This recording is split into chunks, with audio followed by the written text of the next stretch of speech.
This podcast is part of Another Happy Studios, the home of podcasts with passion.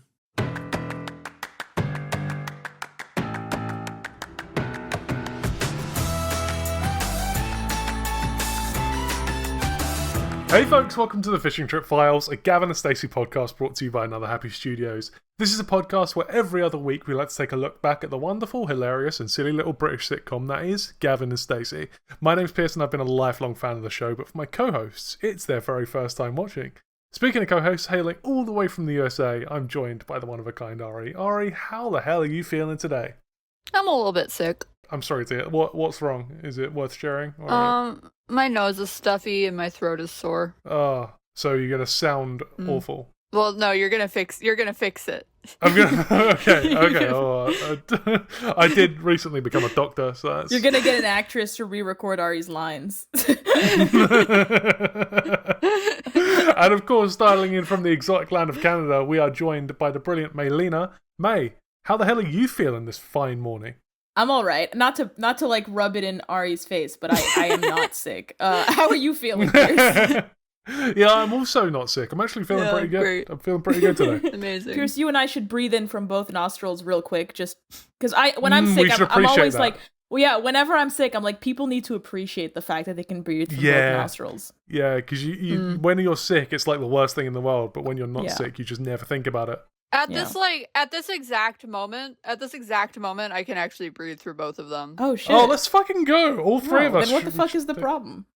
My throat's pretty sore at the moment. Oh. We should all take a deep breath through our nostrils. We should have like a three-way appreciation session of don't fucking laugh before I've said the next word, you motherfucker. Don't make it weird. Save it for the fan fictions. Whatever.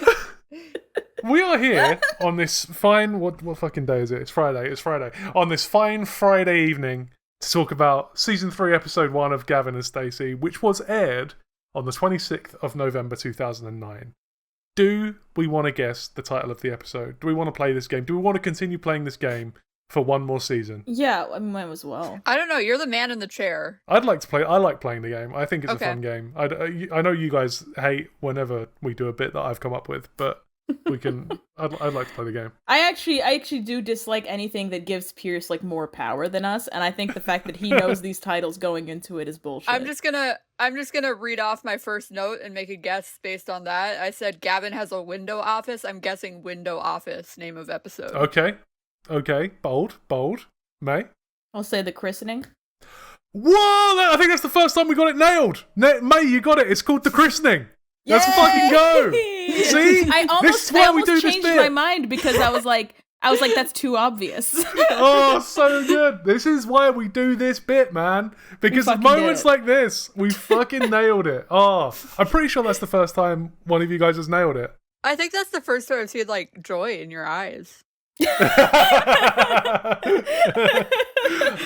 No, I'm well excited about that. If that's what it takes, I'll look up these episode titles beforehand and I'll guess it. No, don't ruin it. Do we have overall thoughts on the christening? I thought this was pretty boring, to be honest. Fair enough. Yeah. Okay, fair enough. Kind of a weak episode. Oh, now he's distraught. No. That joy just left his eyes. No, I do basically I have more complex thoughts than that, but I do basically agree. I do as well, but we'll get into it. Like, yeah, for sure. But like, this is the start of season 3. The season 3 is my favorite series of the 3, personally. I think. Like there isn't much in it. I like them all pretty equally. But if I did have to pick, then 3 would be my favorite. I think. But yeah, having said that, this episode is a little bit forgettable when you compare it to other episodes the show has done. It's just like a lot of basically catching up and checking in with the characters. Yeah. But I do think it does what it sets out to do very well. Kicks off the season quite well. Especially coming off the Christmas special. There's not a whole lot to sort of talk about that's incredible, you know? Yeah, so starting off the episode. Cool, okay. Gavin has a window office. Yeah. Yes, Gavin has a new office. It's pretty swish. It's got big windows, lots of space. That promotion is paying off. Let's fucking go. Yeah, no, he must be pretty important because this is a nice office. Yeah. My first note, other than just like the scenes, the note saying that how the scene starts is because there's a few seconds before the phone call. So I wrote, didn't Pierce say he'd cut off his own balls if he was wrong about the phone call thing? I don't think I said that. I think I said I'd eat an omelette live on pod. But then, like, as if Gavin and Stacey knew about this game we were playing, the phone rang. The old switcheroo. Yeah. So my first note is Stacey's like psychoanalyzing herself. Gavin's like, "Why did you call me? Like, it's only been 30 minutes since we talked." And she's like, I don't know. She's like, says all this psychobabble. And then Gavin's like, "Shut up." I was like, I wrote Gavin telling Stacey off for seeking mental health advice, because I feel like everyone in this show really should be getting some mental health advice, but especially Gavin and Stacey.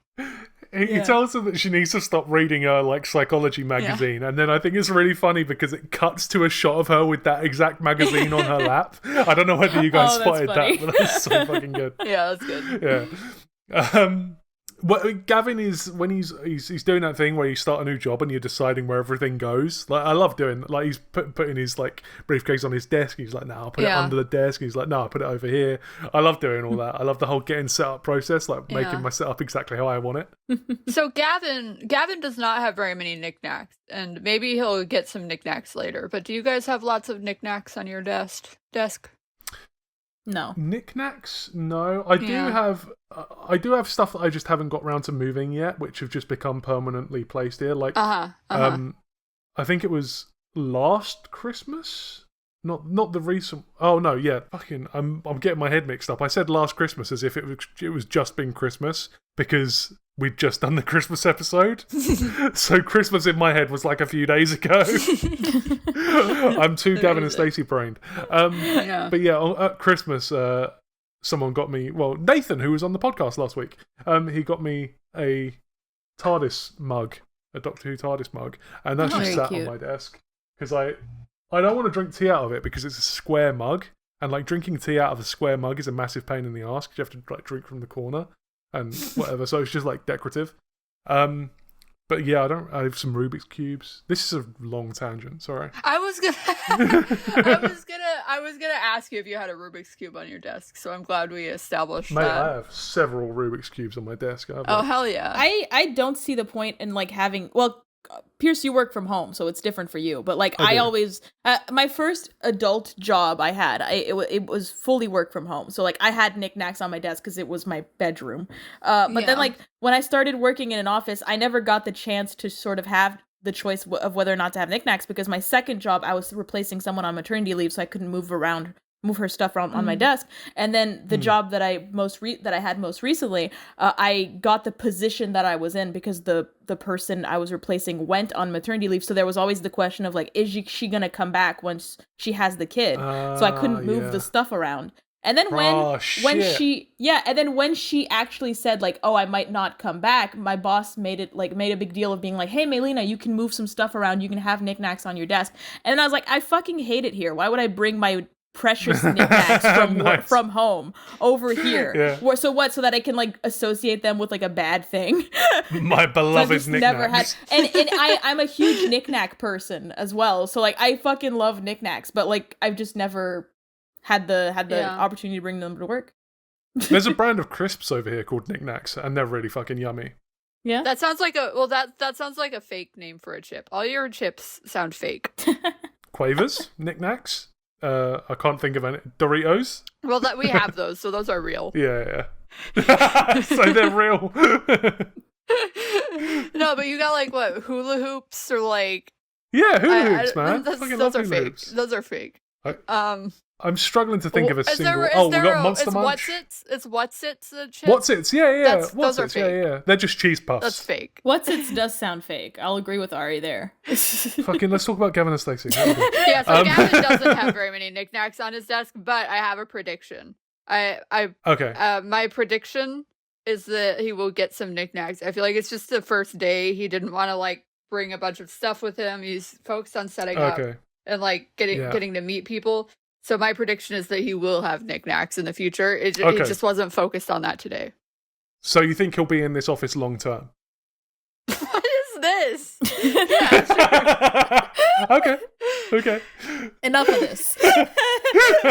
I know you enjoy the power that this shit gives you, and you need to chill the fuck out. All right. But we do know we this is the first time in a while. Well, I say actually no, it's not. That's a complete lie.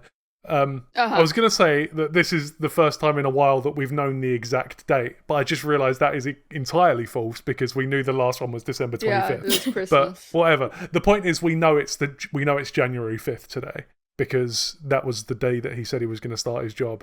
Last the episode. day before the insurrection. Yeah, I suppose it is. Yeah. Do you reckon Gavin was a part of the insurrection?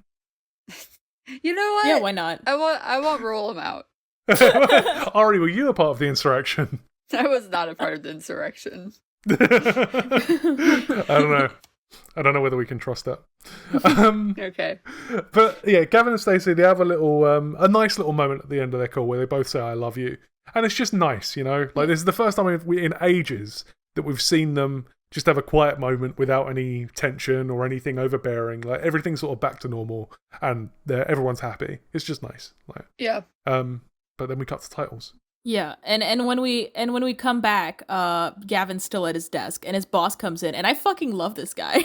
Yes! This guy is the fucking best. Hugh Davis, my goat. Is he on Doctor Who?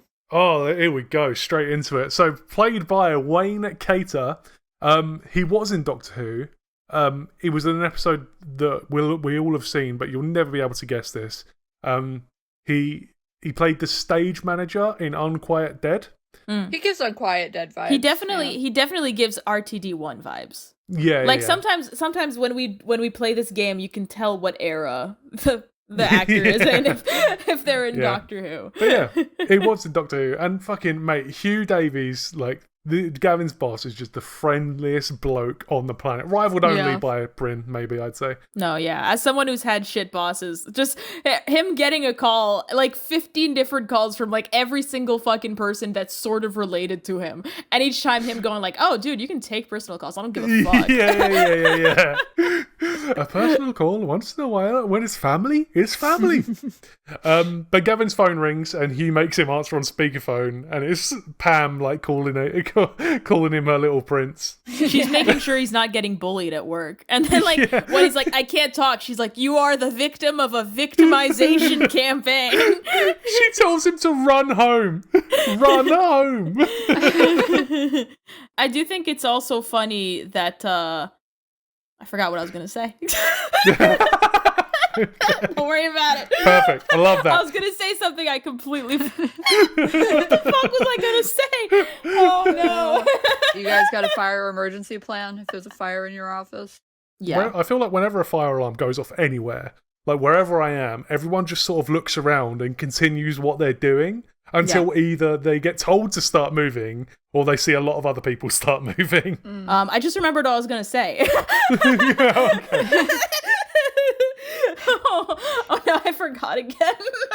Oh, good. If you remember again, just don't worry about it. No, I'll write it down.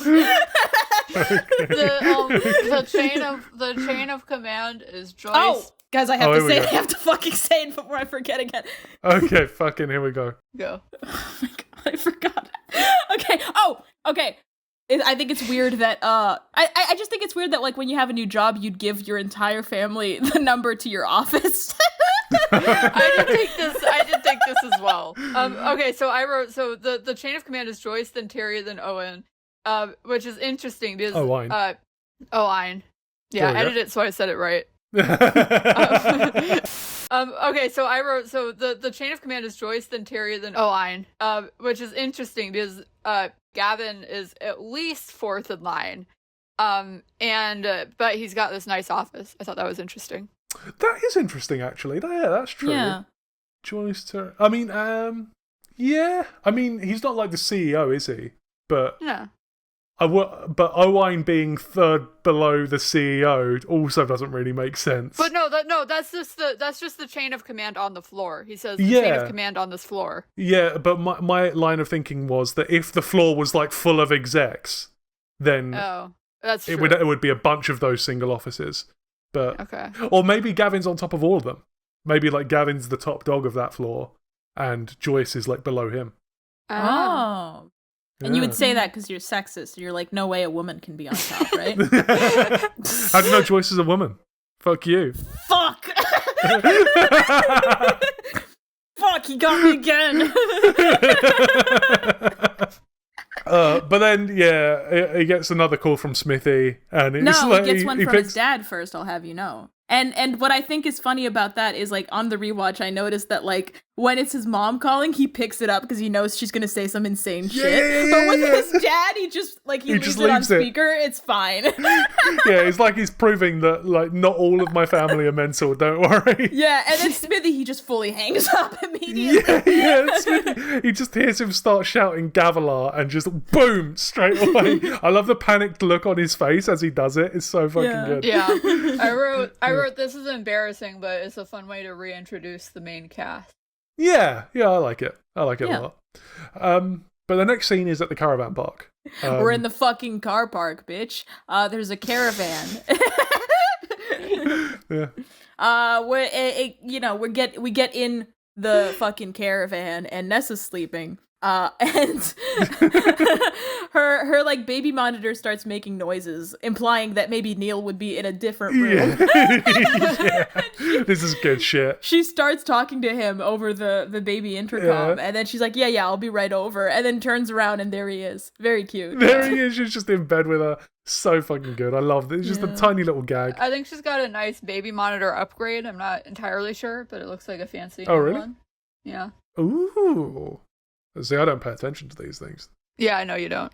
Yeah, you would never pay attention to random fucking nonsense from Gavin and Stacey, right? You're above that. Okay. So Dave from Dave's Coaches is checking in because there's a lot of stuff that needs to be done, and he's like, "Are you sure you can handle all of that?" During this conversation, a word is brought up. Anybody got any notes on that? Oh fuck, no, I don't. No. Hang on, let me just mind palace for a second. Oh fuck it, I can't be bothered. Just say it. Nessa calls Dave's from Dave's Coaches her fiance. Oh, of course. Oh, I'm such an idiot. I mean that's French. It is French. It is French. I wouldn't argue It's with French that. for fiance. It's French for fiance. I don't think I have a that's French for this episode, so we can use that. That's good. Yeah, I like don't that. worry about it. It's fine. I'll let you guys mooch off of me for this specific one. But yeah, Ness is not doing... Basically, the only thing that Ness is doing on that list is cheese and pineapple. Everyone else is doing everything. Gwen is doing most of the other stuff. Doris is doing the salad. Stuff, yeah. Yeah, good on Gwen. Doris is supposed to do the salad. Whether or not she's going to do it is a whole We'll get different there. story. We'll get there. But we are at the West residence, and Stacey is trying on jackets. Yeah. In front of This Gwen. jacket thing is like trying to help May make a decision. Yeah. Come on now. Because she walks back in, and I'm pretty confident she's wearing the exact same jacket. Yeah. Like, I'm pretty sure on set they only had one jacket. Because it looks identical. And then Gwen is like, I like this jacket better, and Stacey's like, cool, I'm gonna pick the other one. Oh, and while she's out of the room, she says to Gwen, like, do you think it was silly of me to send a balloon to Gavin on his first day? Yeah. And then we get that payoff later. Yeah. It's good stuff. Yeah, they mentioned the recession in this scene, by the way, which makes it a period piece. I do have a note about that in a second. Just before that, since we always make comments about outfits these days, I wanted to bring one up. Okay. I love Gwen's shirt or blouse or whatever it is in this. It's like a light blue floral number. It's very nice. Mm-hmm.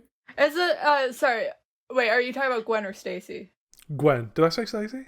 No, I only really remember Stacey's shirt from the scene is like the blue with the cutout. But I don't actually remember. Yeah, it's like a blue Gwen's shirt. jumper. Yeah, she's got an apron on, so you can't really see it, but it's nice. It's nice. Yeah, she's got the polka dot apron on. There you go. Look at us. We got the whole outfit memorized between us. Yeah. But yeah, as you were saying, May, Stacey calls the recession the depression, which I think is really funny. I do think it's kind of funny that Stacey spends most of this series so far between jobs. Oh yeah, that's true. I mean, for all of season 1, she had a job. For all of season 2, she didn't. Yeah. For the Christmas special, she had a job. So that's majority right there by one episode. You're so right. You're so right. That's You've done me. technically a majority right there. Wait, no, 50-50. Well, this episode makes This it. episode Yeah, tips this it. episode makes Yeah. it. Yeah, and then we Okay. count that episode. I'll have you know. Okay. I do like you said that it makes it makes it a period piece. Yes. The mention of the recession. Yes. But I think it's like I like how it's peppered through the episode because it's done. I feel like it doesn't date the show too much because it's No, I'm not everyone's saying always it short of money. dates the I don't know. I don't think it necessarily I don't think it's necessarily a bad thing.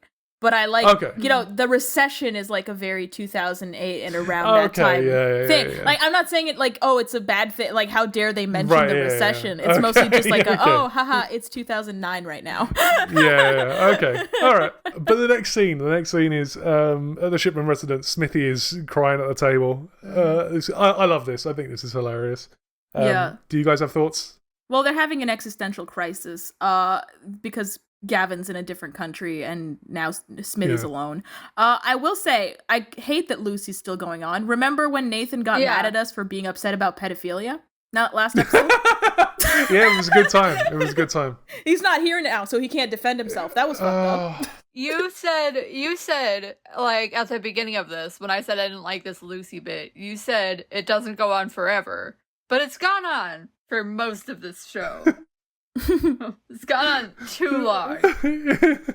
It doesn't go on forever, is the point. Yeah, but it's gone on Chill out. for too long. Look, Lucy is well into adulthood now. I just don't think it's funny. I'm just not amused by it. It's dumb. I just like hating on Smithy. That's my whole thing. There's a couple of really good lines of dialogue here, both from Smithy, I will say. So prepare yourselves, because I'm going to compliment Smithy right now. Wow. He says, the way he says, he's treating me like a common dog because of the way that he hung up on him. I love like the disgust on his face when he reads that line of dialogue. Unreal delivery. Yeah. And then there's another one where he says that Lucy's dicking around the door doing, which is just, it rolls off the tongue really well. Yeah, I purposefully try not to learn anything about France. No, those British noises to me. But yeah, it just rolls off the tongue nicely. Yeah, so next up, Michael comes in, and he's very, like, he's very, like, annoyed at the fact that they're still, like, being very dramatic about Gavin leaving the country. Yeah, Pam's defending it by going, she says that Gavin has emigrated abroad to another country. Like, she just said the same thing 3 times. Emigrated abroad to another country. That's good, yeah. I was thinking, like, usually Pam is sort of like her being stressed out about certain things are seen as like her sort of overreacting to things. I feel like being upset that your kid is now not in an, like, that you used to see pretty much every day is now an area where you can't see him quite often. I feel like that's a reasonable thing to get upset about. Yeah, no, I feel like both Pam and Mick are being reasonable in this scenario. Neither of them are right, neither of them are wrong. Like, Mick is like, yeah, we've got to get on with our lives. You know, he's not a million miles away, but you know, we just got to get on with it. But Pam is having more feelings about it than him. Both of those things are valid. I don't think either of them are wrong. Yeah. Miss Sagon. So Pam and so this is kind of a callback to when I said that Japanese Margaret might not be Japanese. So I think she is now. Oh yeah. And the reason for this is that so Pam, Japanese Margaret, and this other girl, Dawn. Dawn. are going on America's Got Talent or some shit. Britain's Got Talent. I'll have you know, motherfucker. and they're putting on Miss Saigon. That was Miss Saigon. Sorry. I have to. Oh. I don't want to be a dick, but I have to. It's hurting my brain. It's Miss Saigon. Oh, I'm sorry. My thing is she. Japanese Margaret. It kind of dropped out of that because she didn't like the costume. She said it was degrading. Yes. I feel like they're trying to get her to be the titular character that I don't want to pronounce. Miss Saigon. Yeah. And there we go. That's my whole thought. Is that Japanese show or something? I don't know anything about Miss Saigon. Yeah, it's somewhere in Asia. I don't know. Oh, I've okay. not actually seen it, so I'm not. No, me sure neither. of the But I know details. it's like somewhere in Asia. Interesting. Yeah. That's a joke I never even knew was there. Nice. There we go. Oh, but Mick gives Smithy the go ahead on the extension Yes. that we heard about at Christmas. Rich ass family. We're back at Gavin's workplace. No, we're fucking not. Wait. All right, chill out. So they're going to this. They're talking about going to this christening. Yes. And they're gonna have to get there, and they have to decide how many cars they're taking.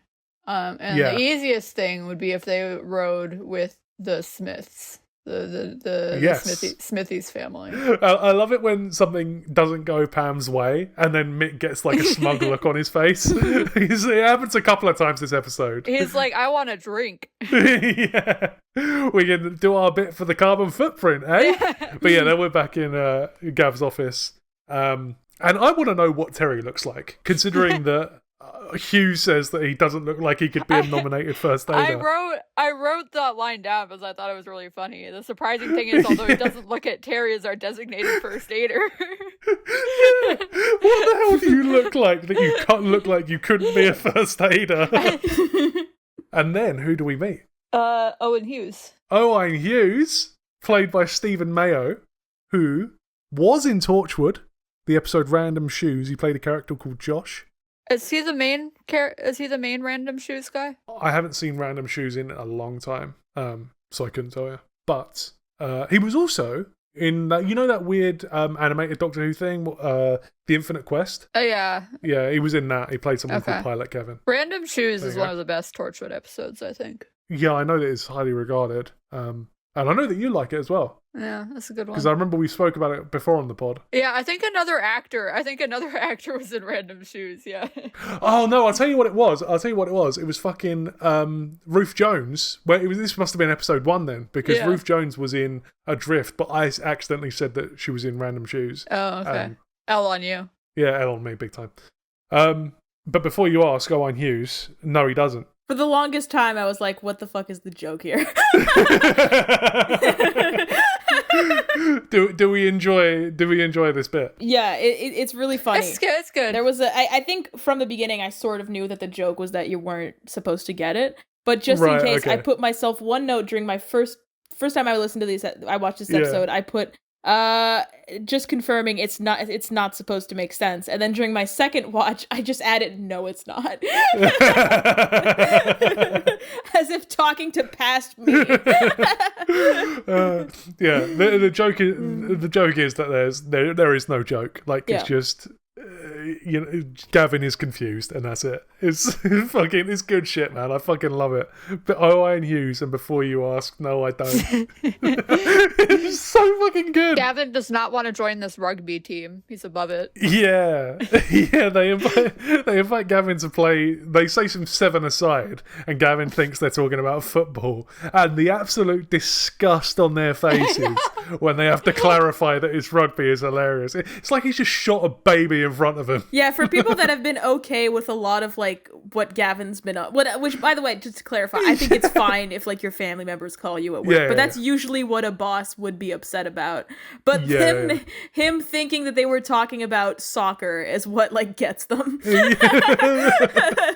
It's good shit, man. A bit of a faux pas there. That's French. Oh, but that's not in the TV show, so yeah, you just said that. That was just you saying something. Sorry, okay. But then who turns up? The goat. The goat himself? Yeah, he pulls up. He's upset because they wouldn't let him in the building. Which is I don't think he's upset. Funny.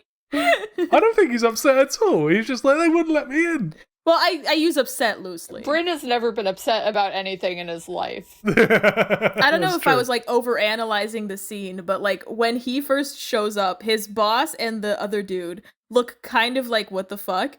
And then they talk to Bryn for a minute, and he charms the pants out of these guys to the point where they're like, come in. Yeah. It's good shit, man. I love how as soon as Gavin introduces Owen, Bryn just goes, Owen use, and do you? It's like Bryn's straight there. So good. He should work there. He should. He's got a selection of sandwiches. A smorgasbord. That's Scandinavian. Oh, hell yeah. I feel like I'd probably go for the cheese and pickle would be my choice. Oh, really? I'm just cheese. Just cheese for me. I can do a just cheese sandwich, yeah. Or maybe cheese and ham. See, this is the thing. I'm very difficult with sandwiches. Yeah, I'm no, very I am as difficult well. with sandwiches. The thing is, I don't like mayo, so any sandwich that has mayo in it, I can't eat. No, me neither. And that's like 80% of sandwiches. I don't like those like teensy little sandwiches that people get. You know, those like teensy little quarter sandwiches people get. Oh yeah, I know that like ones. people seem to fucking love.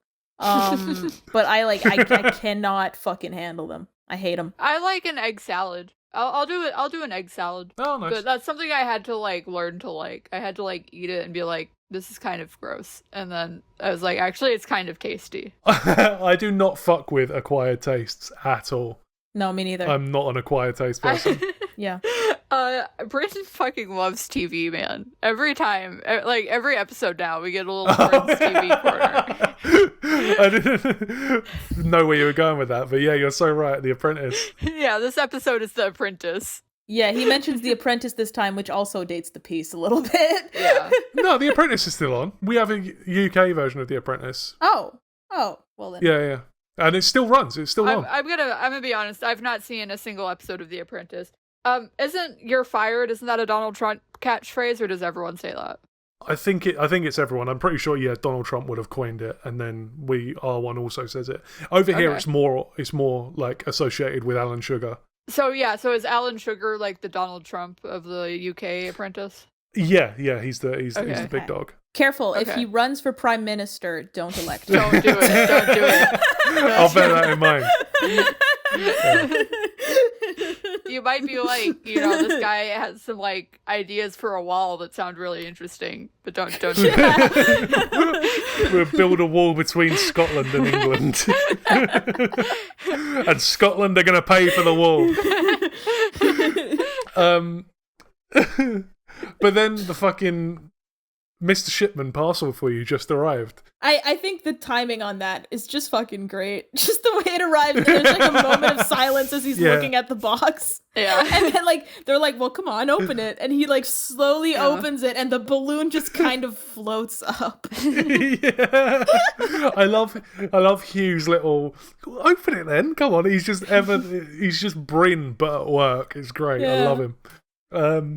Oh yeah, the extra who came in is credited as Ellie Campbell. I assume it's her. Ellie Campbell is just credited as office worker, so I assume that's her. Her only credit on IMDb is Gavin and Stacey. This is the only thing she's done. Good for her, I say. Yeah. But the next scene is at the arcade. Yes. So Nessa and Stacey are talking about the jackets. I think I've noticed that, for a lot of TV shows, once a female character has a kid, that kind of becomes like their whole thing. And it's really annoying, and I hate it. I think Gavin and Stacey, the TV show, have kind of struck a good balance where like Nessa is still Nessa, even though she's still Nessa. Like the fact that she has a kid is not like her whole it's a part of her personality for sure. But I like that she can still like, I guess, be the Nessa that she was before having a kid. I guess. You're absolutely right. I hadn't considered that they could have completely fucked up Nessa's character by giving her Neil the baby. It's a very common thing that I've seen in TV shows. Yeah. Yeah, she's still just the same Nessa that we know and love. She just has a season kid now, 1 and which 2. is good. Except Neil the baby is also here. It's great. Yeah. They did a really good job of writing Nessa in season 3. Mm-hmm. She's speaking of Neil the baby, she's wearing him on a papoose on her back. Makes it easier to smoke. Yeah, hell yeah. They start talking about like Gavin's new job, and Stacey says that she hopes that Gavin likes it so that they can get a house. And there's a bit of a pegging joke. Yeah, it's pretty good. Yeah, Nessa also pegs Dave. She pegs every man she's ever been with. I'm convinced of it. Oh, 100%. Oh, and yeah, Stacey's like Stacey mentions that how thrilled she is to be back in Barry. Like, this is good shit, man. Like, she's not taking it for granted. Like that, she's back in Barry. She's loving it. It's great. And then they walk off, and I love when Ness walks off. She's like, "Come on, follow me, Neil." when he's attached to her. That's cute. Yeah. Well, Come wait, on, Neil, follow me. Is this the end of the scene? Because I have a note about the No. arcade thing. No, Okay, cool. No, yeah. They walk over to the grabbers. Yes. Yeah. And what happens there then, May? Yeah, so You would think that you could win an iPod in this grabber because Yeah. Well, no, but what do you see? an iPod box. And that's what you win. and she's tired of explaining this to people. Yeah, she's explained this multiple times. That's what I really like, is that Stacey keeps falling for this.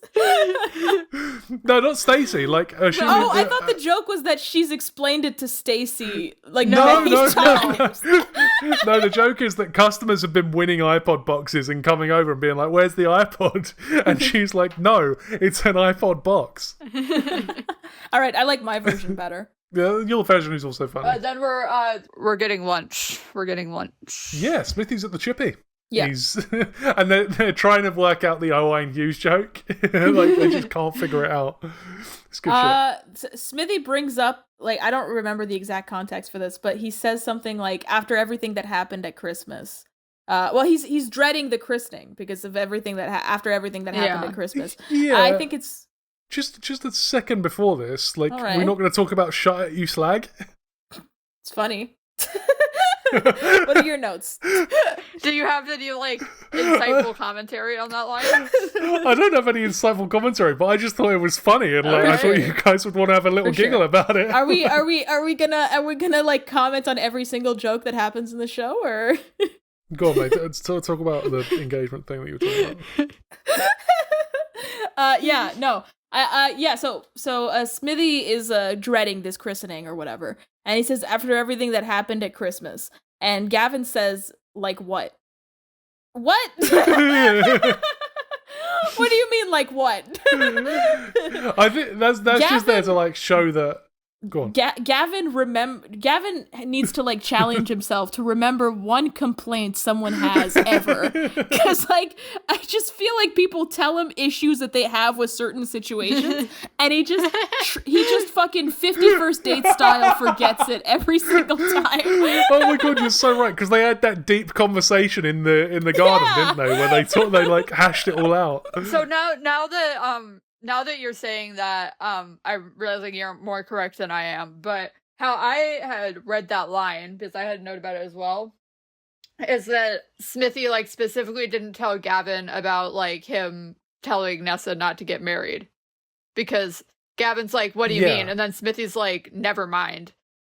So it seems like maybe he's deliberately withholding that information. But you're right that Gavin is, like, should have know about stuff that happened at Christmas, because a lot of other stuff happened. Yeah, and you guys did mention that, like, it was very obvious, like, the whole situation of, like, Smithy being bothered by a lot of, like, stuff that Dave's from Dave's Coaches had done.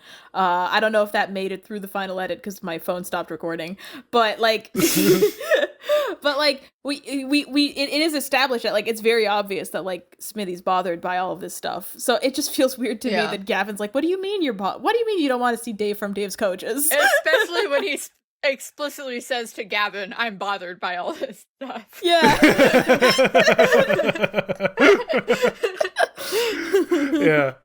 I do agree that, like, Smithy wouldn't have told Gavin that he told Nessa, "Don't marry him." But yeah, like, this is but I mean, for sure we're like overanalyzing this one throwaway line in the episode, but that's what we're here for. Everything is yeah, exactly. That's what we're here for. That's what we're here for. But yeah, Smithy gets all his food. He gets large cotton chips, 2 batter sausage, chicken and mushroom pie, a can of Shirley Bass and Cherry Tango, for sure. And they hang up. And Gavin sticks the telly on. Yeah, so he hangs up and he puts on the TV and, like, flips through a few channels. And I guess the implication here is that Gavin's like, "Damn, there's too much Welsh shit on this TV." And then right after, they play a music, which I guess I call it in my notes the too much Welsh shit music. the whole scene is like Gavin flips through a few channels. It's all like people with Welsh accents or people speaking Welsh. He looks distraught. Yeah. He closes the TV and music plays as if to imply that he's sad about there being too much Welsh shit in Wales. Yeah, I mean, it's basically implied that Gavin feels a little bit homesick. Because there's too much with Welsh the too much Welsh shit. But then Stacey comes home and like everything is fine again. Which what I think this scene is trying to show us is that this is the right scenario for Gavin and Stacey to be in. Like Gavin is way more equipped to deal with homesickness, and part of him being equipped to deal with homesickness is the fact that Stacey makes the effort to make him not feel homesick. Yeah, like where Gavin didn't do that for Stacey the other way around. Yeah, like she comes home, she calls him Gavlar, she's doing the robot and everything. Anyway, what's your guys' favourite city to have sex in? Come on now. What city does your mom live in? Nice. But then we're at the Smith residence. Yeah. Rudy's been out all night. She's got a killer fit.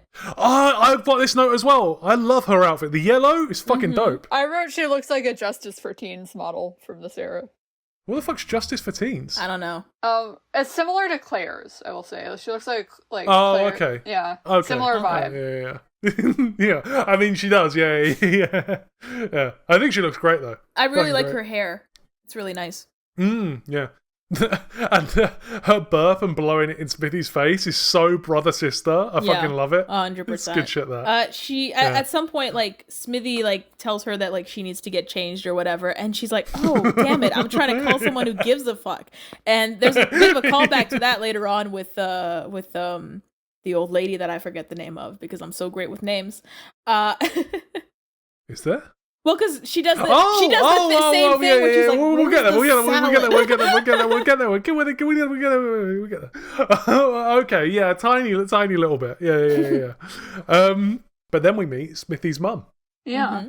Played by Pam Ferris. Very well-known actress, Pam Ferris. She's been in a lot of stuff. You'll have seen her before.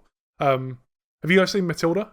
Yeah. You know, the Danny DeVito one? She's Miss Trunchbull. Was she? Really? Looks nothing like her. Yeah. Oh my gosh. Yeah, well, she's a good actress, man. I've seen Matilda like 1 billion times as well. But I didn't know. I didn't know Miss Trunchbull was British though. She's not in Matilda. They're all British in that show. Oh no, she is British. Yeah, sure, no. I was going to say they all are, but that's completely false. Yeah, no, that's same as British actor Danny DeVito. Yeah. Shut up. And Ben Shapiro's cousin. Who? The girl who plays Matilda, she's Ben Shapiro's actual cousin. Oh, really? Isn't she like really woke? She has him blocked on a lot of social media websites. She fucking hates him. They hate each other, those two. That's good shit. But yeah, Pam Ferris is I was surprised to see she's never been in Doctor Who. Seems like something she would have done, to be honest. But yeah, next scene is just Pam and Mick waiting for Smithy outside. Yeah. I love seeing Pam bitch about Kath. It's good shit, man. Pam does not like Kath, but it's not because of her narcolepsy or her epilepsy. Yeah. Yeah, it's got nothing to do with her epilepsy. She's got a mild form of narcolepsy, Pam. Come on. Yeah, and even then, apparently it might just be because she drinks or something. Yeah, she drinks like 3 bottles of wine a night, so she's quite sleepy. Yeah. You know what that reminds me of? This one time I used to have like pretty bad insomnia, and then I had a therapist who was like they'd give me medication for it, and then I went to go see another therapist, and I was like, listen, I don't want to take medication, I just want something else. She was like, what? She was like, stop drinking soda, and then I stopped drinking soda after 7 p.m. and like fucking worked. I can't believe I never thought of that. Hilarious. Never crossed my mind. Have you seen that thing on that thing that people are doing where like if you have you guys ever lucid dreamed? Have you ever had a lucid dream? No, yes. That's not. As a kid, I got really into like lucid dreaming, the concept of it. So I found a way to do it on purpose, and like for like a month, I would lucid dream every night until I just got bored and stopped doing it. Have you ever told the people in your dream that you know you're dreaming? Yeah, they hate it. Oh, really? They are not fans. sometimes they keep me from saying it. I'll start saying it and they'll be like, now you can't talk. And I'm just like, okay, sick. I'll let you live in denial, man. Why? What's up? No, I saw like a fucking TikTok or something where someone was like, yeah, it's fucking scary if you do that. Like they were talking about how they were in a dream. It was them and like their best friend, and they were like, I said, I know I'm dreaming right now, and their friend was like, you're not allowed to say that. And then she was like, oh shit, sorry. And then she was just like, yeah, okay, just don't let it happen again. And then the dream just carried on.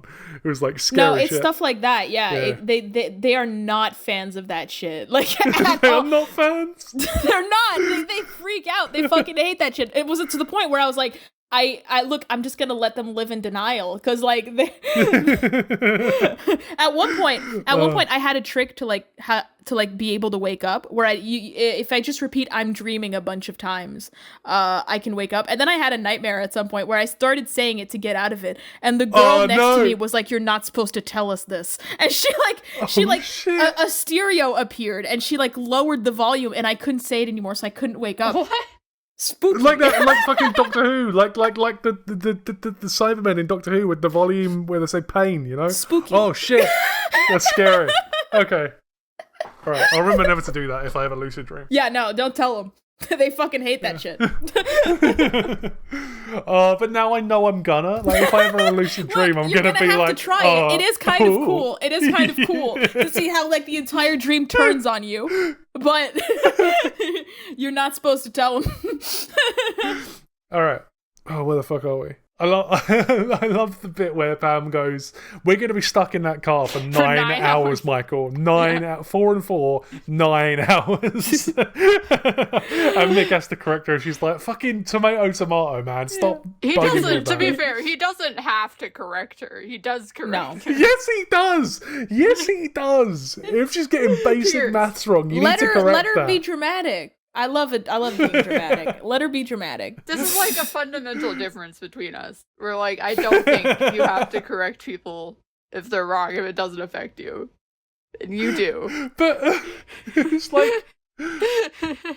But it's basic maths. Yeah, but it's okay. It doesn't affect you. I'll tell you what it is, right? It's the fact that Mick says we're going to be in that car for 4 hours, and then Pam corrects him. It's the fact that she's correcting him and being like, "No, we're going to be in there for 9 hours, Michael." And then you're forced to be like, "Well, actually, like if you're going to actually me, I'm going to actually you."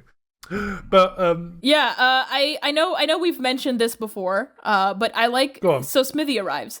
And I just love how he hypes people up when he says hello to them. Yeah, I know he's a pedophile, but like, I like how he goes. I like how he goes. I'm not going to hell, unlike you, Mister. Yeah. Destined for the flames, I think he says. Very nice. Yeah, it's good shit, man. He's just such a hype man. I love him. Yeah. But Pam has to sit in the back with Kath, and Mick gets that smug look on his face again. To be fair, I think does Mick get in the middle? He does, yeah. He gets between them. Yeah. He sits between them. Yeah. But the next scene is back at the West residence, and Gwen is doing the cheese and pineapple. I guess Ness never ended up finishing off the pineapple. And you would think because Nessa had listed off what everyone was doing earlier, you would think that Doris had made the salad. Yeah. You would think so. You would think so, wouldn't you? But Doris comes in and Gwen asks her where this salad is, and what happens? She has not made the salad, and she's not going to make the salad, and Gwen should not make the salad either. I love this, man. This is such an iconic scene, man. When people think of Doris, this is often the scene that they think of. Yeah. Like, this is like what people think of when they think of Doris. She has like a really good Nessa impression where she's like, when I came into the scene, I was still writing a note when like she mentions Nessa, so I didn't know who they were talking about, and I was thinking of like going back to like see the beginning of the scene, and then she just goes like, "Oh," and I'm like, "Oh, okay, it's Nessa." Oh, Doris, where's the salad? She's so when So later on in the scene, she's like talking about it, and she's like sort of going like, I don't know why I'm so fucking pissed. I guess I'm on my period, which is really funny. Yeah. But then we get the big man Bryn comes in, and he's talking about the christening, and I was raised Catholic, right? So I've been to a handful of christenings in my life. I can tell you with 100% certainty that it's not like being at an opera at all. It's just Bryn just finds the joy in everything, I guess. So I was raised like Episcopal, which is like one of the Protestant branches, and we don't do this whole christening thing. But we do like the baptism, and it is a little dramatic. Like there's like lines like the priest reads that are like, "Do you renounce Satan?" or whatever, and you have to be like, "I do." What's the difference between a baptism and a christening? I thought the Catholics did both. They might be the same thing. Yeah, I always thought they were the same thing. I've always used them interchangeably. Yeah. Oh, okay. Yeah, me too. Never mind. So yeah, we do the same thing, and it is a little dramatic. Oh, okay. See, that's the thing. I've never actually. I was 9 when I last went to a baptism, so I wasn't listening. Okay. I always liked the baptism. Like this, you got to like place bets on if the baby's gonna cry when they dunk it in the water. Like, right. I bet yes. What, right? Like some babies are just chill. They're like, yeah, I'm vibing. One of my favorite like home videos that my family has is my christening or baptism or whatever the fuck. And because halfway through it, the priest or whatever, he's like doing his fucking sermon or whatever, and my older sister, who would have been like 2 at this point, she like gets out of the pews and she starts doing the chicken dance, and she starts like going through. She starts going like towards the front, like where the priest is, and we just see like the camera like pans in on her as she's doing this, and then we just see like my grandma just quickly grab her.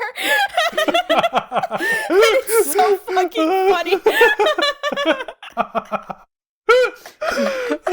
Good shit. And I asked my sister, do you remember why you did this? And she was like, I don't, but I'll be so for real with you, probably for attention. I don't remember this, but my mum tells me that like when I was old enough to speak but too young to know better, we went to church once, and when they brought the candles out, you know how like they light candles and shit, I started singing happy birthday.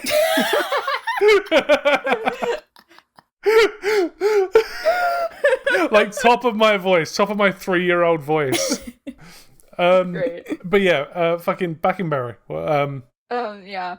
Oh, Bryn's talking about how dramatic he is, and he's like, oh, good, I'm gonna have to fight off Satan. Good thing I've been down the gym, and he starts like play fighting with Gav, and Gav like plays along with it, and everyone's getting along. It's great. Yeah. Oh, I wrote in this scene. Gavin is making toast. He asked if anyone would like some toast. I wrote Pierce coated. Yeah, I do that. Whenever I'm making toast, I ask you guys, like, I'll message you guys whether you want some, even though you're thousands of miles away. Yeah, no, we get the joke. I make a toast. Yeah, I'm just for listeners, man. For listeners, come on. You gotta be maybe they don't know we're not in the same room right now. Yeah, first time I was surprised when I started watching the podcast Still Got Legs. It was the first podcast that I would like actually watch, because I'm usually not a huge fan of podcasts, which is ironic, I know. But I got super I guess I was super surprised when I found out they weren't in the same room for that. I was like, whoa. You can do that. That's the same that's the same journey I went on, I will say. Yeah. But yeah, everyone sort of disperses, goes to start getting ready for the christening, and Doris and Bryn are left there, and Bryn is like, right, I'm going to start taking all this food down to the dolphin, and he asks her where the salad is, and it's probably the most iconic part of the episode happens, where she just goes, there's the salad, fuck off. So good. No, she does like a little bit where she's like, where is that salad? Yeah. Bryn is so hurt as well. Yeah, because he has no context for this. Like, he doesn't know she hasn't done it. But then we have a scene in the car with the 5 Essex lot driving to Barry. Nothing of note really to hear other than Kath is racist. Yeah, that's what I wrote. I liked this joke that she's like talking about this doctor, and like he's not diagnosing her with epilepsy, And apparently the doctors was like, you need to lay off the booze or whatever. And she was like, and I said to him, like, you can't say that it's racist. I like that Smithy calls her out on it though. Good on Smithy. Yes, racism is where he draws the line. Yeah. I like Kath slept too late to get the test results. Good joke. Oh yeah, that's very me coded. I've done the same thing where I've booked a doctor's appointment to like get treated for depression, and I've just slept through it because I've been so depressed that I've just stayed in bed. Yeah, it's a tough one to get treated for. I like the delivery on that. I just went to the doctor to get cured for depression.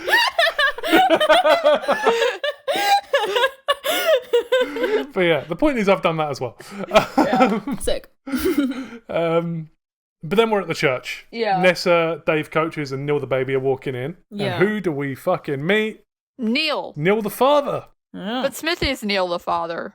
This is true. I mean, the thing is, Smithy is credited as Smithy. Nessa's dad is credited as Neil the father. Whoa.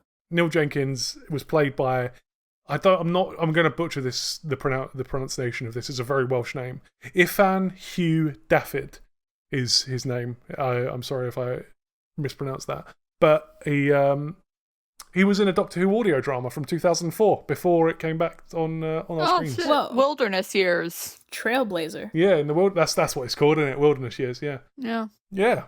I love Neil Jenkins. He's got this like tough exterior, but he's with a checkered past. But he's also got like a lovely sort of warmth to him. I think he's really nice. And there's a moment here where Nessa introduces Dave Coaches to Neil, her dad, and she calls Dave her friend, and Dave Coaches is like, "Well, I'm your fiance," and she's like, "Well, yeah, that's what I said." Ooh, bit of heat there. Yeah. I guess I'm more down now for that. now that Dave from Dave's Coaches has been like a bit of a red flag, teensy bit. So then they all walk into the church. This whole scene kind of frustrates me a little bit. They won't let Smithy hold his son. They won't let Smithy sit next to his son.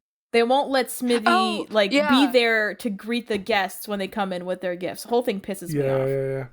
Yeah, it's heartbreaking, man. The fact that he wasn't allowed to sit like on the first pew was like really annoying. Because traditionally, like when the baby's getting baptized or christened or whatever, family sits in the first row, and like obviously he is family. So like yeah. And I would say like even like because he's not the main caregiver, I guess, because he lives so far away, when he is in the area, like, he should be given priority, in my opinion, so that he can make up for the amount of lost time that he isn't spending with his kid. Like, to me, if I was in this situation, and I'm not, all right, I don't want to judge anybody, but to me, if I was in this situation and, like, I don't know, the guy I had a kid with, he like came over and he was like, I can only see my son like once a month or whatever, I'd be like, okay, well, when you are here, you know, this is your baby, you can hang out with it. But now it's like he has to like beg for permission from Dave's Coaches. Yeah. You said that with a bit of venom. This is character development for May. Yeah, Jesus. What a character arc for Maylene. Well, I said when I first said that I fucked with Dave from Dave's Coaches,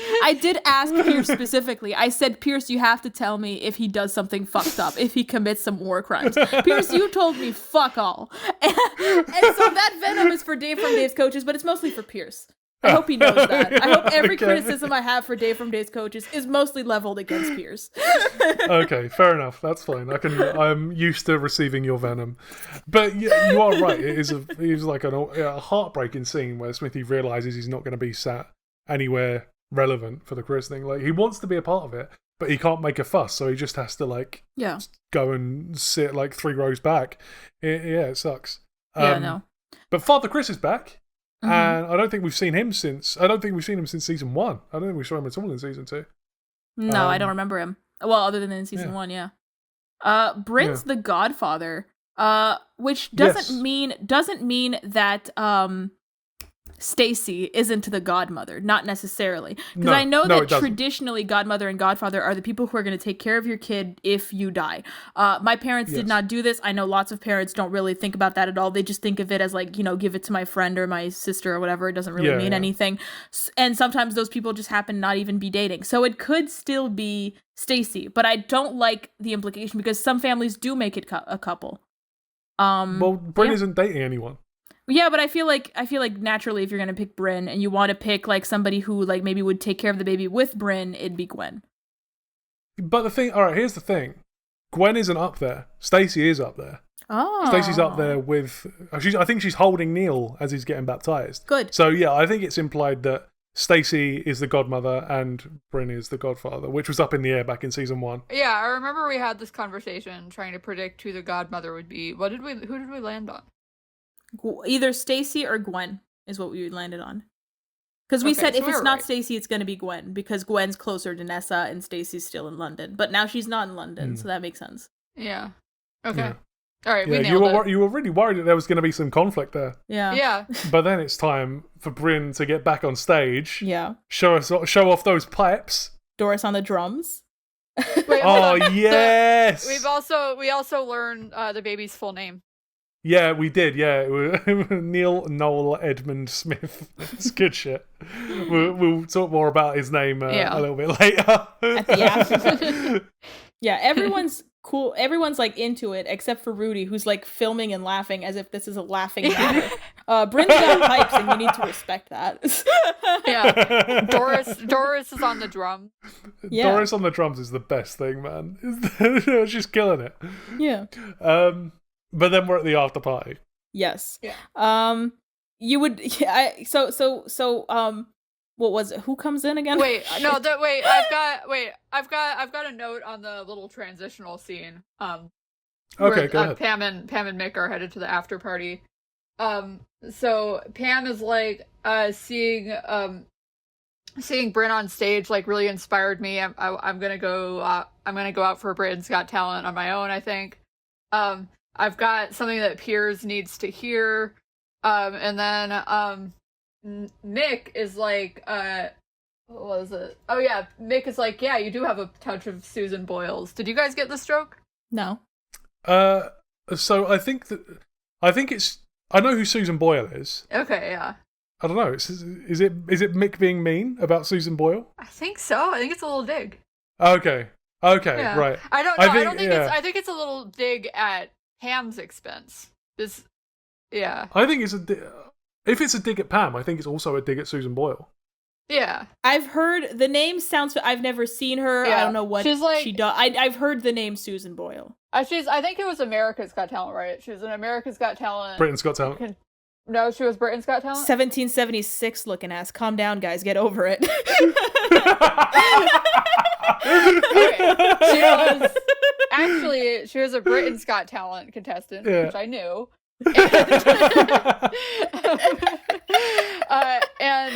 The consequence of having a British and American co-host. And she generated like this huge like amount of publicity because she did a really good job on the show, but she wasn't like a conventionally like pretty woman. Like she's an older woman, just looks kind of like plain, but she had this amazing voice, and people are like, whoa, like people who aren't like super hot can also sing. This is impossible. Yeah, it's that classic fucking thing that all of those shows do, where like they show you someone who's not conventionally attractive, and they build it up to make it seem like they're going to do a shitty job, and then everyone is mind blown by it. It's really like manufactured. I fucking hate those TV shows, man. Yeah, but, yeah. That's the long and short of it, is that she did really well, and she's a very successful singer now. Yeah, that's good for her. Yeah, for her. But yeah, then Pam and Mick, they walk into the pub, into the Dolphin, and Ness kisses Mick on the mouth again, like when he walks in. Yeah. Like same as the second episode of season 2. Yeah. A few more people come in and give like gifts and stuff. And yes, they do. Yeah, Smithy comes in and he kind of goes like, shouldn't I be here? And this is when Nessa reveals that this is a double party. This is both a christening and an engagement party. I would have no problem with this in theory, but this hasn't been communicated to Smithy. Yeah, and that's exactly. insane. Also, Yeah. like, maybe I'm reading too much into it, but I feel like if you're having a christening and an engagement party at the same time, it's sort of implying that the people getting engaged are the parents of the child being christened. This is true, yeah. To me, that's the yeah. to me. So it's like doubly offensive that they didn't tell Smithy. To me, it was like if Smithy had been like, yeah, no, of course, yeah, no, 2 and 1 for sure, that there wouldn't be any problem. But it's like two different issues worsened by the fact that Smithy was not aware of this. It's it's not even the fact that they didn't tell Smithy. It's the fact that they didn't tell Smithy, and Smithy is the one who forked out 420 quid for the party. He paid for this party. Like if he hadn't paid for it, it was no issue at all. Like if he hadn't paid for it and they didn't tell him, that's fine. Like that someone else has paid for the party. They can have whatever party they fucking want. I disagree with that, but I respect your opinion. Well, because it's his kid. It's his kid, and you're having your fucking engagement party as if fucking Dave like it's his kid. He should have some sort of say in how the party goes. And especially since, like I said, engagement party to me gives the vibe that like the baby being christened is their kid. The fact that he's paying for the party to me means that he should not only be informed of these updates, he should kind of have a little bit of a say in it. If he hadn't paid 100%. for the party, I would say that he should still be informed of it, but he shouldn't get really a say in how the party goes, if that makes sense. Yeah, I agree. Yeah. I agree. Like I think that it's in like, of course, like in every christening, the father pays for some. Like that's just implied. So like him not paying for it is just like I don't know all the etiquette around. Paying for yeah, like if assuming the father is still in the picture and not dead and hasn't like run away or whatever, assuming all other values are basically quote unquote normal, the father is going to pay for at least some of the christening. Like that's just implied. So even the idea that Smithy wouldn't pay is nuts. So it's not even worth thinking about. But if he hadn't paid for it, if we are going to go down this wild scenario where Smithy hadn't paid for it, then yeah, he shouldn't have any say in it. That's crazy to me because that's his kid. Yeah, but he's not paid for. He's not. If this is a party at the end of the day, and you haven't put in any money for it. But it's just also like a ceremony celebrate. To me, that's like I don't know. Like to me, it's like if like the kid was like graduating fucking elementary school or whatever, and like they were like, yeah, no, you can't have any say in like how the after party. I don't know. It's his kid. I feel like he should have some sort of say. And like again, to me, it's like it's a bunch of minor issues that are like combined to make it like absolutely fucked up. Well, okay, yeah, but the point is he did pay for it, and it's fucked up that they did what they did. Yeah.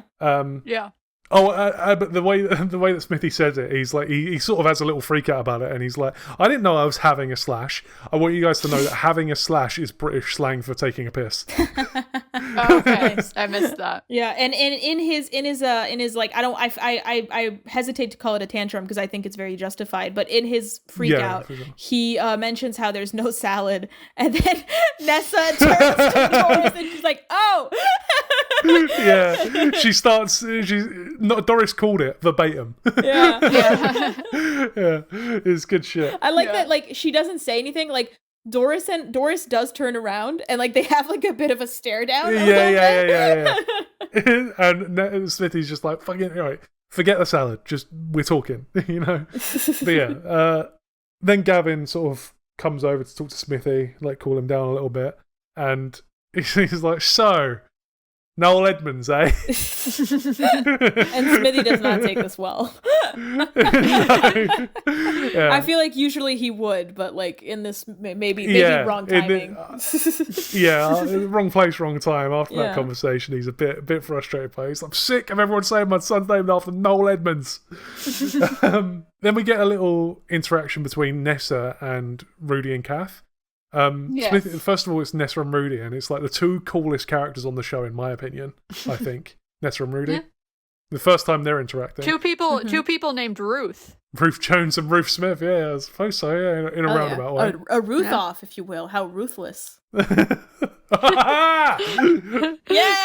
Isn't it weird how there's no opposite of ruthless? Ruthful. Like, There's no Ruthful. Ruthful isn't a word. That guy is ruthful. Hey man, the existence of legally blind implies the existence of illegally blind, and the existence of ruthless implies the existence of ruthful. But then there's a little implication that there was something going on with Nessa and Kath. This is weird. This is funny little. Yeah, she flashed her. Yeah, on the web. I want to know how the fuck they ended up on this webcam chat, on this video call together. I would assume maybe the mom was in the house when maybe her and Smithy were video chatting, and to show off Neil the baby doing something cute that babies do, and then maybe the mom was in the background and was like, "Oh, this is my doctor," or whatever. This is my doctor. Okay, that's the best theory I've heard so far. This is my doctor, or some guy I fucked or something, or both. Yeah. But then it's time for the family photo. Yeah. They have the family photo, and then nothing really happens. But then it's Stacey and Gav have a photo with Neil the baby. Where they imply that they might want a Neil the baby of their own. And then also call him Neil the baby. Yeah. Neil the other baby. Neil the other baby. But I love this little interaction, man, between Gavin and Stacey. Like, the instant from Gavin, like before she even asks. Like, I like that. It's nice. It's very cute. So Stacey's like, they've decided they want to try for a baby, and they have their photo. And these guys are about to raw dog that shit.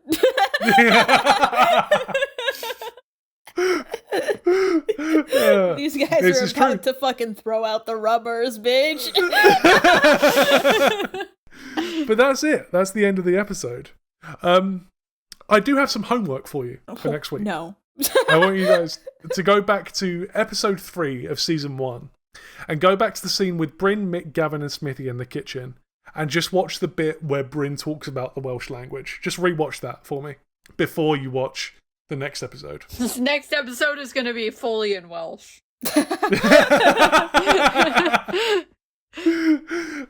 do we have any predictions about what's going to come in the next episode other than it's going to be fully Welsh? I feel like there's going to be some sort of callback to the season 1 episode 3 scene where Gavin, Mick and Bryn are in the kitchen talking about Welsh. Okay. Gavin is going to have knickknacks on his desk. Okay, that's cool. Smithy's going to be more upset, and Dave from Dave's Coaches is going to commit more war crimes, unfortunately. Okay. Which is unfortunate for me, and I hate you, Pierce. I think Pam is going to be practicing her solo act for Britain's Got Talent. Ooh. Okay. Pierce, I have a question. Are you excited? So we don't know whether or not we're going to do another podcast after this. Are you excited for? Are you are you excited or dreading our podcast if it's something where you're more in the dark and now you can predict along with us, or do you hate the fact that you will lose all of that power? No, I'm excited for it. Oh, okay. I'm excited for that. Yeah. All right. Not as power-hungry a dictator as I once thought. I don't know why you get this impression, but fine. But on that bombshell, it's time for 3 good things. For those of you who might not know, at the end of each episode, we each like to share a good thing that has happened to us recently, and just leave the episode on a high note. Yeah, there we go. Thank you. I wasn't expecting you to ask us to complete that shit like that. Come on, we all got to participate. Who wants to go first for 3 good things? Pierce, you go first. Okay. I watched a really good movie the other day. Ooh. It's a black and white movie from 1950 called Harvey. Mm-hmm. It's really fucking good.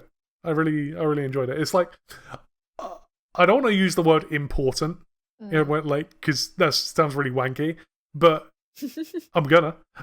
It's like, it feels like a really important movie. It's like, I feel like everyone should watch it at least once. It's really, even though I've always resisted black and white media because it's like, obviously it's worse because there's no color. Yeah. But it's actually really fucking good, it's good shit. There was a hurricane 8 years ago that destroyed my house called Harvey. Really? Yeah. It destroyed your house? Yeah. What the fuck? I didn't mean to know laugh. this. It's just the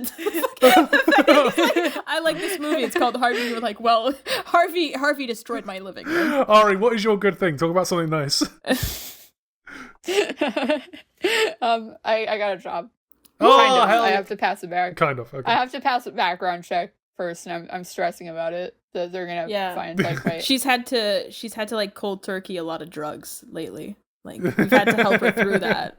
The withdrawal symptoms. You had and to all like, that. you had to pay someone at the FBI to like classify all of your criminal records. Yeah, and stuff. she asked me for my pee or something. I don't have money like that to be paying FBI agents, so I just have to hope they don't find all my... Okay. May, what's your good thing? I went apple picking last weekend. It's pretty fun. Oh, that's fucking we have bad. like a fuck ton of apples now. We have like a fuck ton of Apple products, not iPhones, like just like actual apples. We made apple crumble the other day. Shit was fucking crazy. I heard about this. How long do apples last? Like how long? Like if you got a shit ton of apples, aren't they going to go bad? They last a while. Yeah, they last a while. And you know, we usually just like we go through them pretty quickly because we know that we don't like we don't want them to go bad. So like for example, like we're just 2 people, so we just took like half a bag. Like they offer different like when you go apple picking, I don't know if you've ever gone, like they give you your bag. You can't just come in with your own bag because you pay in accordance with how big the bag is. And we took the smallest option because we're just 2 people. Because we know that they'd go, but you know, you pay like for example, like as soon as we got home, we were like, okay, we need to make this apple crumble now, so that because we know we won't be cooking apple crumbles every fucking day, or like every time I want a snack, I prioritize apples because I'm like I don't want these apples to go bad. Nice. Yeah. But thank you ever so much for listening. If you'd like to keep up with the show, you can find us on TikTok, Instagram, and Blue Sky at Fishing Trip Files. Or if you ever want to get in touch, roast us for our bad takes, or give us yours, you can email us at tftf@anotherhappystudios.com. I do have an email that I'd like to read to you both. Have you guys seen this? No, I've not logged in. I'm not logged into our email. I haven't. I specifically tried not to look at it. Oh, okay. We got a really lovely email from Jack. It says, hello. That's it. Is that it? No. Oh, okay. No, I'm kidding. I was gonna roll with it, man. It says, hello. I wanted to start by saying I'm a huge fan of the show and loved the Christmas special episode. Aww. Nathan has impeccable Gavin and Stacey takes and Bryn impressions. It'd be great to hear him on the show again. Thank you for saying that, Jack. That's very, very nice of you. He says, I found it interesting that you guys mentioned Trevor being a Grinch and becoming a cunt around Christmas specifically. But I think it's stressed throughout the whole show that Trevor was really pretty vile. There are a couple of moments through the series that show this. Brackets, Trevor insulting Bryn from Beyond the Grave in his letter to Stacey, and a few moments in Series 3, Episode 5, which we'll come to. But I think the most important is in Season 2, Episode 2, where Gwen talks about how Trevor reacted when she got pregnant with Jason. She says that he cheated on her, got involved in fights and robberies, as well as stating that he took it out on Jason, and resented him for being born and taking away his freedom. Given that Jason would have only been 2 when Stacey was born, which Trevor states made him the happiest man on the planet in his letter to Stacey on her wedding day, I think you have to be a real piece of work to hold such resentment for one child and cherish the other. Brackets, I have a lot of thoughts about Trevor's relationship with each of his family members, and also think this single piece of information adds so much weight to Jason's character in particular, but I won't ramble about that here.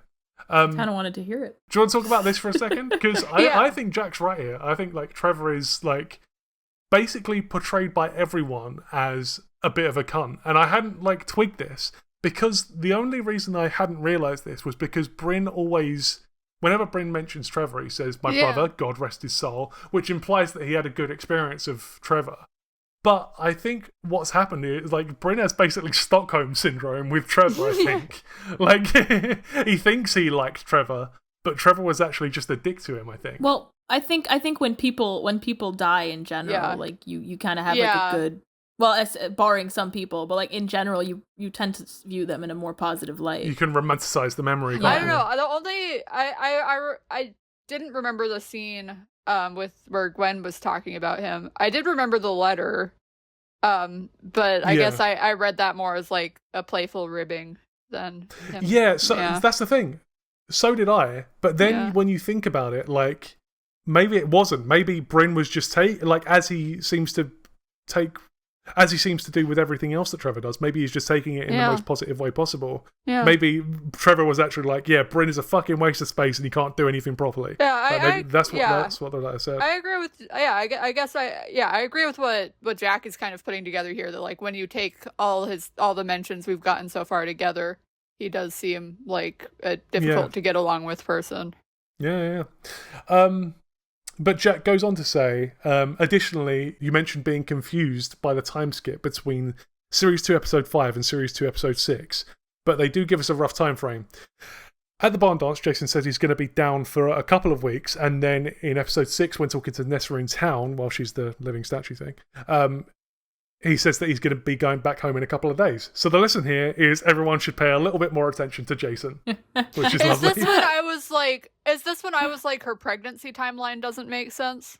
No, it's when we were talking about how long it had been that Gavin and Stacey were living separately. Okay. Jack says, I have a question for Ari and May. Or actually he says, I have a question for May and Ari. Oh, wow. Ari and May. May and Ari. I'm trying to figure out which rolls off the tongue better. Maybe May and Ari runs off the tongue better. But which did Jack said May and Ari? Jack did say May and Ari, yeah. Okay, we'll canonize that then. I had the same dilemma where like I eventually landed on Pierce and Ari just because it's like Pierce and Ari instead of Ari and Pierce, but like I flip-flop as well. But yeah, Jack says, I have a question for May and Ari. Mm-hmm. Do you think there's any way that Smithy can be redeemed for you and become a likable character, or does the anti-James Corden bias run too deep? Yeah. So I think what I was kind of getting at when we were talking last episode is I'm trying to forgive him because I understand he's like one of the main protagonists at this point. Is if they just stop bringing up Lucy, I'm willing to I am willing to move past Lucy if the show is willing to move past Lucy. That's where I'm at. Here, my thing is, right, Ari knows more about the James Corden situation than I do. I think I brought this up first episode. I was not aware enough to really have an opinion on James Corden. In the beginning, before like the Lucy situation became like too big, it was mostly just I like participating with Ari in the anti James Corden thing.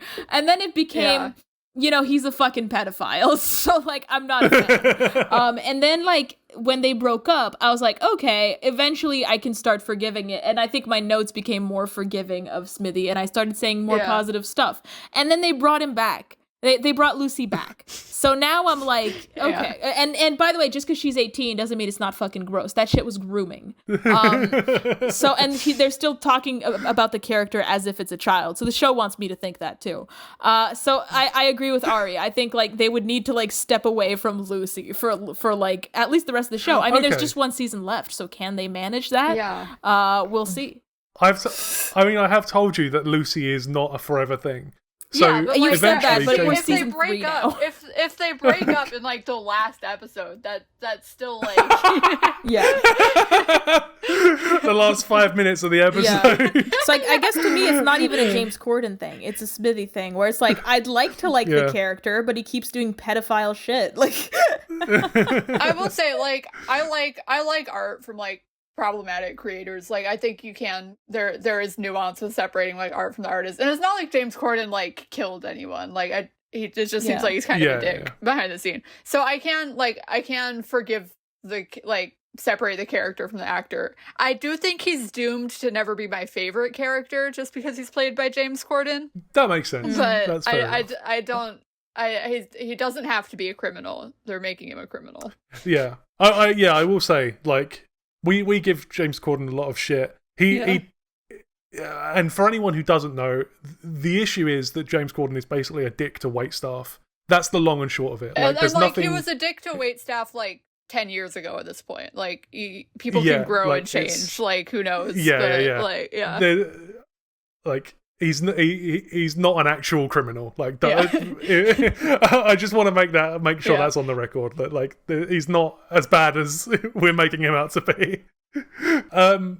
And finally, Jack says, and most importantly, May, did you ever learn the line dance for Islands in the Stream? Okay. So it's on my list, and I say this like I'm not saying this like I'm not gonna do it. I genuinely every day I'm like I can't wait to get to this line dance. I have the instructions. I'm always like in my head I'm like I can't wait to do this line dance, but like I'm a very ordered person. I don't like to skip ahead to other things in my list just because I want to do them more. So like, for example, lately I've been working on this book nook that I have to finish. And I was working on the book nook for an hour yesterday. Like, I can't wait to get to this fucking line dance. So the answer is no, but not because I don't fuck with the line dance. I cannot wait to get to... I'm sure that, like, once I learn this line dance, my good thing is going to be I learned the fucking line dance. I'm so excited. You have to make sure you learn the line dance before we get to the end of the podcast, man. And that's stressful. I've thought of that too, Pierce. That's been on my mind as well. But this fucking list is so long. But Jack just finishes by saying, thank you for making such an enjoyable podcast about this silly little show, Jack. Aww. That's such a lovely email. That was lovely to read. Thank you, Jack. That's awesome. Thanks, Jack. If you want to help out the show, we'd love it if you could leave us a review or rating on your podcast platform of choice. Those things really do help us out. And once again, this podcast is produced by Another Happy Studios. So please do check out all the other wonderful stuff from them by going to anotherhappystudios.com. Jack, if you haven't listened to Still Got Legs or Another Happy Pod, you can find more Nathan over there. I know you said you enjoyed him on our episode. But for now, we'll see you on the Wednesday after next at 10 a.m. with the next episode of The Fishing Trip Files. And as we always say, au revoir. Adios. Rock and roll.